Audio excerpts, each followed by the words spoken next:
Hi అండి, YouTube family members అందరికీ విశ్వాసనామ ఉగాది శుభాకాంక్షలు.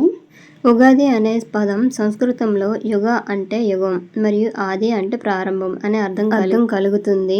ఈ పండుగను కొన్ని తెలుగు రాష్ట్రాల్లో మాత్రమే జరుపుకుంటారు. చంద్రమాన పంచాంగం ప్రకారం చైత్ర శుద్ధ పాడ్యమి రోజున ఉగాది జరుపుకుంటారు.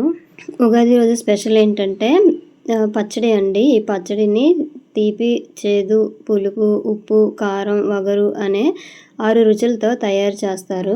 వీటిని షడ్రుచులు అని కూడా అంటారు. ఇది జీవితం అనేక అనుభవాలతో సమ్మిళితమై ఉంటుందనే అర్థాన్ని సూచిస్తుంది. పంచాంగ శ్రవణం ఈ రోజున భవిష్యవాణిని పండితులు చెప్పే ఆనవాయితీ ఉంటుంది. ఉగాది రోజున ఈ రోజున కొత్త పనులు ప్రారంభించడానికి శుభప్రదంగా భావిస్తారు. ఈ రోజున ఏ రాశుల వారికి వాళ్ళ నక్షత్రాన్ని బట్టి వాళ్ళ ఆదాయ వ్యయాలు, రాజపూజ్యాలు ఏ విధంగా ఉంటాయి అని చెప్పేసి పండితుల దగ్గర చూపించుకుంటారు. ఈ సంవత్సరం ఉగాది విశ్వాసనామ ఉగాదిగా పిలువబడుతుంది. ఉగాది రోజున రకరకాల నైవేద్యాలు వండి పిండి వంటలు అన్నీ తయారు చేసి దేవునికి నైవేద్యంగా సమర్పిస్తారు. ఈ రోజున స్పెషల్ ఏంటంటే ఉగాది పచ్చడి అండి. పచ్చడి అనేది ఒక్కొక్క ఏరియాలో ఒక్కొక్క రకంగా తయారు చేస్తారు.